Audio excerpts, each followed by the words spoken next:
brincou no brejo, brilhou no Pantanal.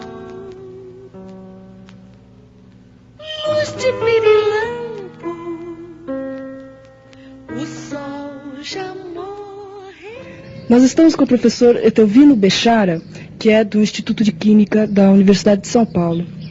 E o professor Bechara estuda vagalumes e a luz dos vagalumes. Professor, a luz dos vagalumes tem sido usada de uma forma muito poética, ela tem sido um assunto de poesia, um assunto de histórias, já há muito tempo. O senhor poderia falar um pouquinho do folclore, da poesia, da luz do vagalume? Bom, não apenas os vagalumes, mas os insetos em geral, eles aparecem com muita frequência no folclore brasileiro. Então, várias lendas, histórias, poemas contêm insetos, em especial o vagalume. Evidentemente, a luz que ele emite atrai a atenção de poetas. No Brasil, quem pesquisou muito os papéis, né, do vagalume no folclore foi o professor Nelson Papávero, da Sociedade Brasileira de Zoologia. Ele tem um livro chamado Os Insetos no Folclore, onde ele então conta muitas historinhas e poemas e trechos de livros onde o vagalume é o ator principal, né? E eu gostaria então de citar, por exemplo, Cassiano Ricardo, na sua Lanterna Mágica, que faz parte do ciclo dos mitos brasileiros, onde ele fala sobre o Curupira andando na floresta, também carregando uma lanterna de pirilampos. O próprio Curupira ficou com pena e lhe arranjou uma lanterna de pirilampos. Vá por aqui direitinho com essa lanterna na mão, alumiando o caminho, e você encontrará o que procura. E ele saiu pelo sertão procurando o sol da terra com uma lanterna de pirilampos na mão. O Graça-Aranha também é muito poético, quando ele se expressa a respeito de uma noite na floresta iluminada por vagalumes, né? Aquele voo dos vagalumes, os flashes de luz, fazem parte da corte e da atração sexual. Bom, o Graça-Aranha se expressou da seguinte maneira em Canaã. Os pirilampos iam se multiplicando dentro da floresta. Brotavam silenciosos e inumeráveis nos troncos das árvores, como se raízes se abrissem em pontos luminosos. Era uma iluminação gloriosa dentro da mata tropical. E os fogos dos vagalumes espalhavam aí uma claridade verde sobre a qual passavam camadas de ondas amarelas, alaranjadas e fosforescência zodiacal. Realmente, nos meus trabalhos de coleta em campo, esse espetáculo, ele não exagerou nem um pouquinho. Realmente a gente se sente muito emocionado no trabalho de campo, quando dentro de uma mata, à noite, principalmente se é noite de lua nova, uma noite muito escura, então tudo se alumia com as luzes dos vagalumes. Professor, a gente viu então, quer dizer, pelo menos 2 menções a lâmpadas de vagalumes. É possível realmente se iluminar o ambiente com luz de vagalume? Exatamente. Não apenas da bibliografia, mas da minha própria prática. Veja bem, várias vezes eu levei para a minha casa, né, caixas de plástico, onde eu guardava os vagalumes que eu coletei na mata. Uma caixa plástica transparente, contendo 20 a 30 vagalumes, iluminavam perfeitamente a minha sala. E também existem citações na bibliografia, mesmo pinturas, né, assim, sobre cenas familiares na América Central, na região do Caribe, onde então os indígenas usavam lâmpadas de vagalumes para iluminar as suas choupanas e sob essa luz, né, fazer então trabalhos manuais. Uma outra citação é a de Machado de Assis, num poema chamado Círculo Vicioso, né? Esse poema começa da seguinte maneira: bailando no ar, gemia inquieto o vagalume. Quem me dera que eu fosse aquela loira estrela que brilha no eterno céu como uma terna vela. E a partir daí, no poema, né, a estrela inveja a lua, acha que a lua tem uma auréola muito mais luminosa do que a dela. A lua, por sua vez, inveja o sol, e o sol diz que está cansado de ser tão brilhante que ele gostaria de ser um simples vagalume. Mas eu estou pegando esse verso, né, onde o vagalume inveja a estrela, para fazer uma colocação. A luz do vagalume é originada por uma reação química. A luz que o vagalume emite nada é mais do que o resultado de conversão de energia química em energia luminosa.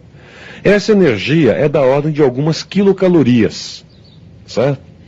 Enquanto que na estrela, o processo que está ocorrendo de produção de energia é um processo nuclear, é um processo de fusão nuclear entre átomos de deutério formando hélio, certo? E a ordem de grandeza de energia solar, da energia das estrelas, é de bilhões de quilocalorias, percebe? Muito bem, então, realmente o sonho do vagalume é um sonho impossível, né? Mas o vagalume não deveria estar tão triste, porque ele faz a conversão de energia química em energia luminosa com muita eficiência, né? Em laboratório, foi medida essa eficiência e ela é da ordem de 90%.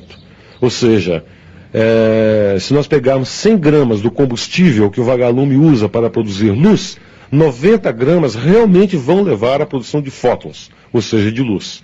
Nenhuma máquina humana, seja ela um motor de um carro, uma lâmpada elétrica ou uma máquina a vapor, apresenta uma eficiência de conversão de energia tão grande quanto a do vagalume. Em geral, quando se converte energia, há muita perda de energia sob a forma térmica, vamos dizer assim. Por isso que as máquinas, em geral, se esquentam, enquanto que um vagalume, qualquer pessoa pode pegar na mão e ver que a luz dele é fria.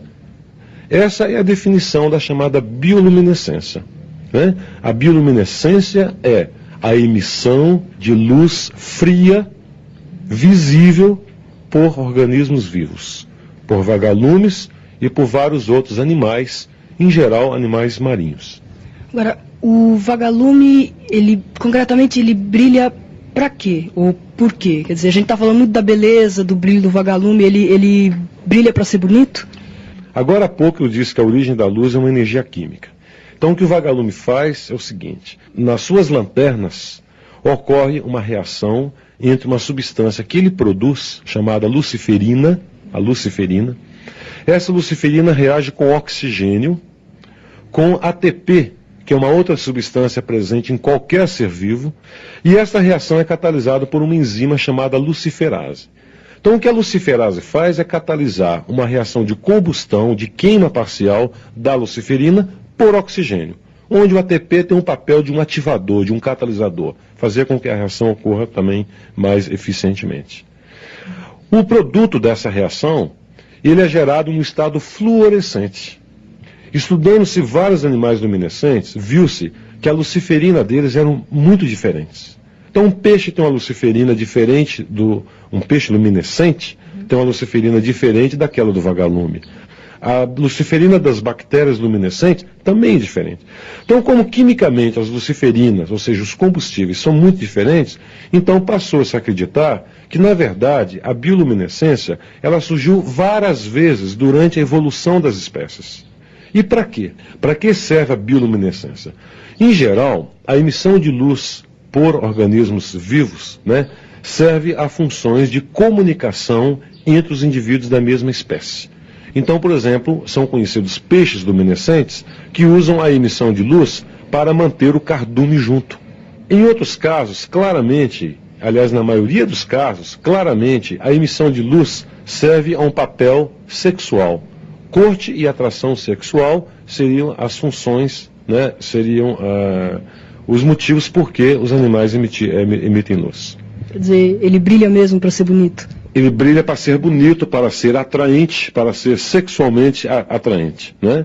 Então nós temos, por exemplo, vagalumes, machos e fêmeas, emitindo luz de determinada cor, através de lanternas de diferentes tamanhos, voando ou parados, não é verdade?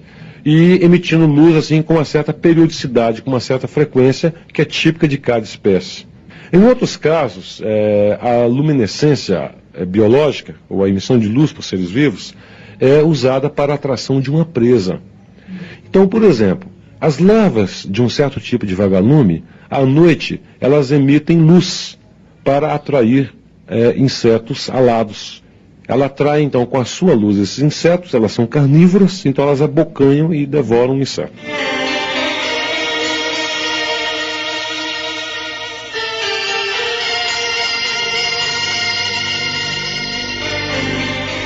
que outras coisas essa bioluminescência, quer dizer, do vagalume, por exemplo, serviria? Que outras funções ela teria? Aí é uma questão interessante. Quer dizer, para o animal, né, ele precisa de sinalizar, ele usa a luz para garantir a espécie na superfície terrestre.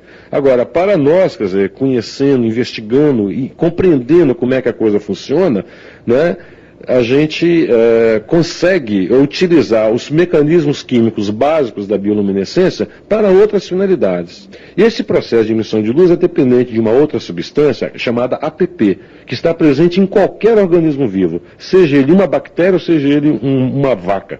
Então, em princípio, qualquer coisa que tenha ATP, né, nós podemos dizer que representa matéria viva, não é?